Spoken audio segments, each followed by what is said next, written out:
CBS Sports HQ is fueled by Monster Energy. Unleash the Beast.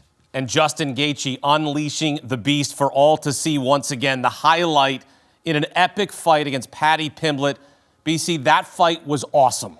What a way to kick off the Paramount era. Fight of the year in January right now may still be the fight of the year come December, and it's a two-part headline. Scousers still don't get knocked out, but more importantly, at age 37, the living legend Justin Gaethje, the all-time greatest action fighter in MMA history, has still got it at the highest level. He dug deep, as Pimblett did, to stay in this fight, but it was the power, it was the pressure, it was everything we love about Justin Gaethje in the end, improving to 9-2 as a betting underdog in his UFC career. 2 interim title reigns, a BMF. Still time to get that elusive full championship. But talk about first ballot Hall of Famer. This is what we love about the highlight. 9-2 as a dog. BC, why didn't you tell me? We were on Paddy Pimblett. Not me. Unreal My fight. guy. Unreal fight. And the way that they both showed such determination. Paddy was turning the tides in round 3 after he was hurt bad. He took a couple fouls, an eye poke to the thumb, a couple low blows.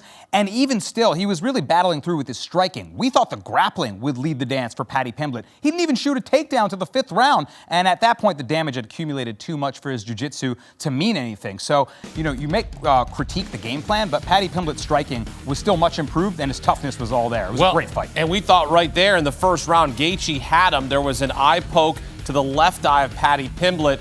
And BC, what we saw was the continued pressure, applying pressure.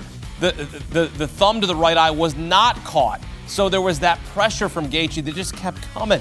You could not have had a better 2 opening rounds than Gaethje had. He closed the distance, he landed the bigger shots, he did the damage, and he put Paddy Pimblett on the back foot really from the start of the fight through that bounce back that he ultimately had in round 3. But it was Gaethje coming out, setting a tone, and then you wondered, could the gas tank hold up at age 37? Spoiler alert, it did. The pressure worked so well for him, too. He backed him up against the fence, and I was worried about how Gaethje would handle himself in the clinch exchanges. Would he get tripped? Would he end up getting taken to the ground? It worked so well for him. The dirty boxing was there on display, and once he had Paddy's back up against the fence, the left hooks and right hands were open. For Paddy Pimblett, where did he come up short in this fight? When you look back, a 5-round deep water fight, because, I mean, this was an all-out battle. And you have to certainly tip your cap to Paddy Pimblett in this fight. Look, this is his first loss in UFC. I mean, this was a guy that earned a shot at a title, his first title fight. But where was it, do you think, that he got caught? Ultimately, more good than bad for Paddy. He's elevated by this performance with so much heart, so much determination.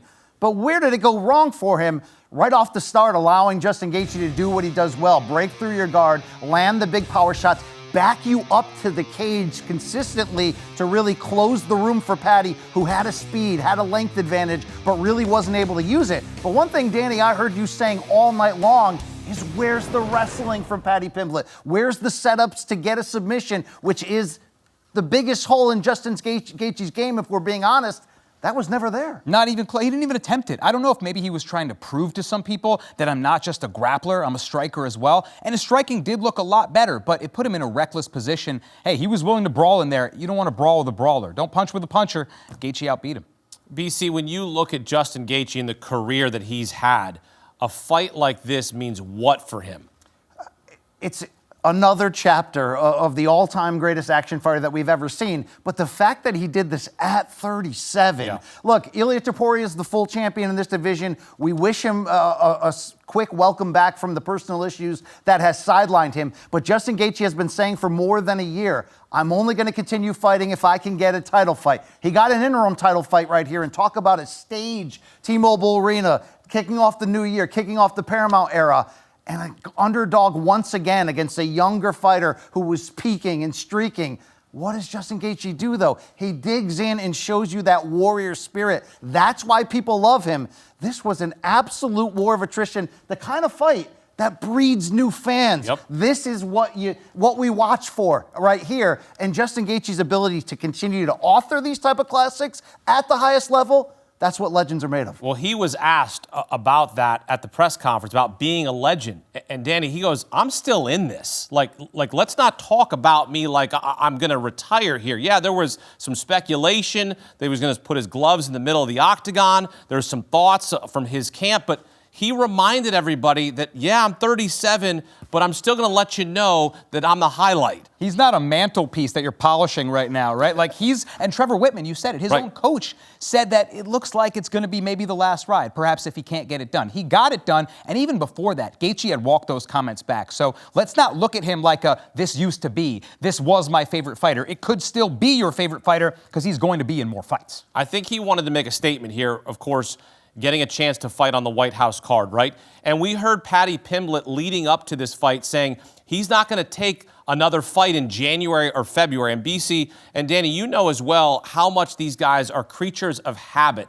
How much do you think, and maybe not at all, because of what we saw as the result, a 5-round battle, do you think at all that played into a part of Paddy Pimblett's downfall in this fight? What, the motivation of Justin Gaethje to come out here and leave no stone unturned, knowing it's his final shot at that elusive full title, getting the interim title for the second time, but knowing that the White House card is on the horizon, that a fighter like number 2 pound for pound Ilia Topuria is there. Conor McGregor wants a big fight on the White House. This is Justin Gaethje saying, I'm not done yet, folks. And the fact that he was able to dig in, pull back, fight like he was 30 years old all over again and be able to do that, I'm humbled by what I saw right there, because Pimblett was central casting to be the face of the Paramount era, the next UFC big star. But you gotta earn it the hard way. And as great as Pimblett was in recuperating and bouncing back and fighting through adversity, Justin Gaethje looked like his hand may have been broken, not to speculate. He was shaking it out. He just found new ways to adjust and found new ways to overcome in this. He kept throwing the right hand, so if it was broken, wow, that's a tough performance right there.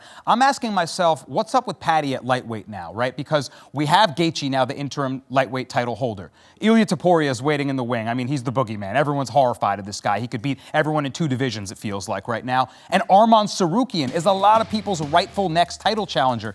Paddy will be back. He will be better. I certainly believe that. But he probably has to get through a guy like Arman first if he's not offered a title shot before him. So Paddy's got a lot of work to do in a loaded lightweight division if he wants to climb back here. What happens if Justin Gaethje steps into the octagon with Ilia Topuria? Look, you're going to have Topuria favored, and that is something that he has deserved when you're looking at 3 consecutive violent stoppages of all-time great fighters in Volkanovski, Holloway, and then, of course, Charles Oliveira last time out to win a title in the second weight class.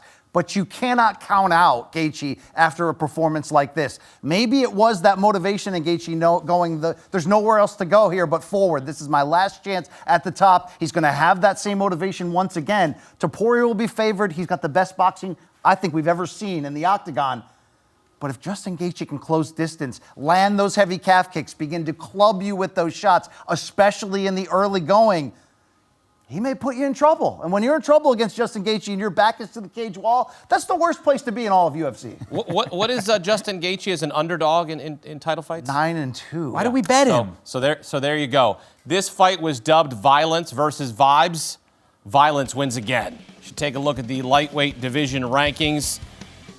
Gaethje, Ilia Topuria on the White House lawn, maybe. Can I make a suggestion? Sure, make a suggestion. How about Paddy Pimblett against Conor McGregor on the White House lawn? Okay. Okay. How about the greatest star in the history of this sport against a fighter with a lot of hype, a lot of fans behind him, a lot of marketability and polarization. Yes, he's coming off a defeat, but what did Paddy show you? Heart and toughness. I'm ready for it. What do we always say? Inject it into our veins. Let's go. Let's go, indeed.